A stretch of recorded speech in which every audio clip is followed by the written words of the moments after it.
Hello, road warriors. Welcome back to Trucker Talk with Penny. I hope your coffee is hot and your tires are round.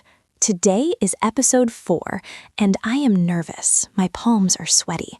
Why? Because today we are talking about the stick, the shifter, the transmission. We are going to learn how to move this 80,000-pound beast without breaking it.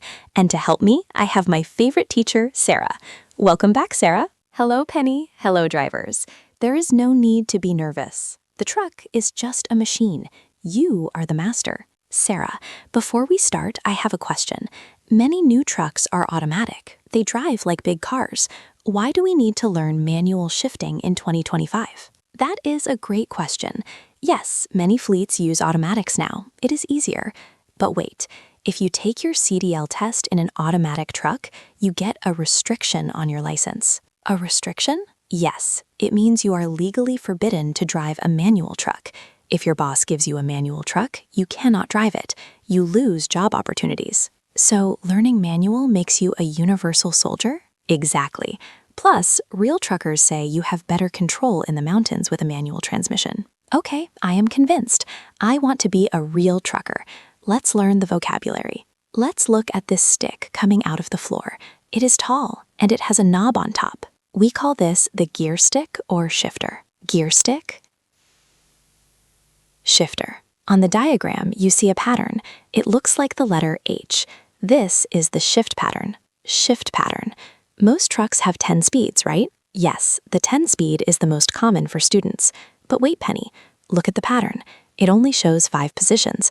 Where are the other 5? That is what confuses me. 1, 2, 3, 4, 5. Where is 6? Look at the front of the shifter knob. There is a small switch. You operate it with your finger. Oh, the little flapper thing? We call that the range selector or range switch. Range selector. This is a very important term. Range selector. When the switch is down, you are in low range. This is for gears 1, 2, 3, 4, and 5. Okay, down equals low equals slow. When you are ready for fast driving, you flip the switch up. Now you are in high range. And what happens to the gears? The position for 1 becomes 6, the position for 2 becomes 7, and so on. That is magic. So switch down, 1, 2, 3, 4, 5. Switch up, 6, 7, 8, 9, 10. Exactly. You recycle the pattern. Okay, I get it visually, but what about my feet? I have 3 pedals, but only 2 feet. Yes, right foot, accelerator, gas, and brake. Left foot, clutch. The clutch, the enemy of the new driver. The clutch is your friend, Penny. It disconnects the engine from the wheels. Sarah, I heard a term clutch brake. Is that a pedal? No, it is a mechanism inside the clutch pedal. Listen carefully, students. This is where everyone fails. Tell us. In a car, you push the clutch all the way to the floor to shift, right? Yes, to the floor. In a truck, never push the clutch to the floor while moving. What? Why? Because at the very bottom of the pedal, there is the clutch brake. It is designed to stop the transmission spinning so you can put it in gear only when stopped. So if I push it to the floor while driving 50 miles per hour, what happens? You will destroy the transmission. You will hear a terrible noise, and your instructor will cry. Okay, so stopped, push to floor, clutch brake active, put in gear. Moving, push only halfway. We call this feathering or partially depressing. Let's practice this vocabulary. Clutch brake. Squeeze the clutch. Okay, let's simulate starting the truck. I push the clutch to the floor, clutch brake active. I put the shifter in second gear. Usually we start in second, right? I slowly release the clutch. Slowly. You represent the friction point, the point where the truck starts to shake a little. The friction point. That is when the truck wants to move. Friction point. Then you release the brake and give it a little fuel. The truck moves. We are moving. Now I need to go to third gear. In my Honda Civic, I just push the clutch and move the stick. Easy. Not in a truck, Penny. In a truck, we do double clutching. Double clutching? That sounds like double the work. It is. You must press the clutch twice for every single shift. Walk me through it. I am in second gear. I want third gear. Go. Step 1. Push clutch in, move shifter to neutral. Release clutch. Step 2. Push clutch in, move shifter to third gear. Release clutch. Wait. Clutch, neutral, clutch, gear? Yes. 1. Clutch in, pull out of gear. 2. Clutch out while in neutral. 3. Clutch in, put into next gear. 4. Clutch out, drive. Why do we release the clutch in neutral? That takes time. It takes less than 1 second. You do it to let the engine and transmission synchronize speeds. If you don't do it... Ouch! That sounds painful. That is called grinding a gear, or scratching. It means the metal teeth are hitting each other because they are spinning at different speeds. Vocabulary time. Double clutch. Neutral. Grinding gears. Think of it like a rhythm. Kick, shift, kick, shift. Kick, clutch, shift, neutral. Kick, clutch, shift, gear. Perfect. It is a dance. Okay, I know how to shift, but when do I shift? Do I guess? Never guess.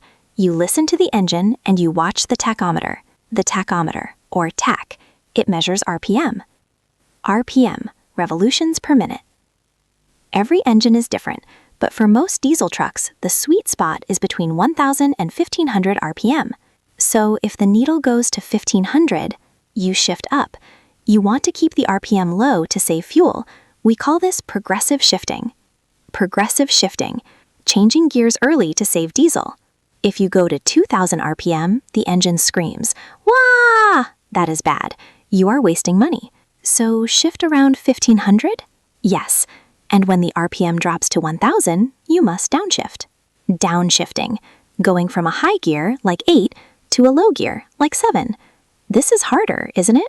Much harder, because you have to rev the engine. Rev, that means hitting the gas pedal? Yes, a quick tap. Room. We call this rev-matching. Why? Because when you go to a lower gear, the engine needs to spin faster to match the speed of the wheels. Okay, let's try the sequence for downshiftting. 1. Clutch in.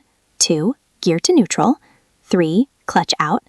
What's next? 4. Rev the engine, press gas pedal to raise RPM. 5. Clutch in. 6. Gear into lower gear. 7. Clutch out. Oh my goodness! Clutch, neutral, rev, clutch, gear. Yes, clutch, neutral, room, clutch, gear. Clutch, neutral, room, clutch, gear. If you don't room, the gear will not go in. It will block you, and you will be stuck in neutral while rolling down a hill. This is called freewheeling. Freewheeling? That sounds dangerous. It is illegal and deadly. You have no control, so you must master the downshift. Sarah, my brain is full, but let's try a simulation. I am driving, I am in 6th gear, I am approaching a red light. Okay, you need to slow down. I brake a little. My RPM drops to 1,000. Okay, downshift to 5th. Remember, you are crossing from high range to low range. Oh no, the switch! 1. Clutch neutral. Flip the switch down, range selector. Rev, room. Clutch gear, 5th. Correct. Don't forget the switch. If you try to put it in 5th while the switch is up, it will try to go into 10th gear. You will stall the truck. Stall. That means the engine dies? Yes. The truck jumps and dies. Bam. Silence. Everyone looks at you. To stall. I stalled the truck. Sarah, it happens to everyone, Penny. Don't panic. Just restart the engine. Sarah, one last secret. I see experienced drivers. They don't use the clutch. They just move the stick. Are they magicians? That is called floating gears. Floating? Like a ghost? Yes, it means shifting without the clutch. You use the gas pedal to release the pressure on the gears, slide it into neutral, adjust RPM, and slide it into the next gear. Should I do this on my CDL test? No, absolutely not. If you float gears on your test, you fail. You must double clutch on the test. Okay, double clutch for the test, floating for the real world later. Correct. Learn the rules before you break them. Sarah, this was intense. I feel like I just did a workout with my left leg. It is a workout, but it is satisfying. When you make a perfect shift, no noise, just smooth power, it feels great. Listeners, your homework is to sit in a chair. Use your imagination. Left foot, clutch. Right hand, shifter. Practice the rhythm. Kick, shift, kick, shift. Practice the downshift. Kick, shift, room, kick, shift. Next time, on episode 5, we are going to talk about the road, highway driving, and traffic signs. We will leave the parking lot. Keep practicing that pattern. 1, 2, 3, 4, 5, flip up, 6, 7, 8, 9, 10. Thank you, Sarah. And thank you, drivers. Don't grind those gears. Drive safe.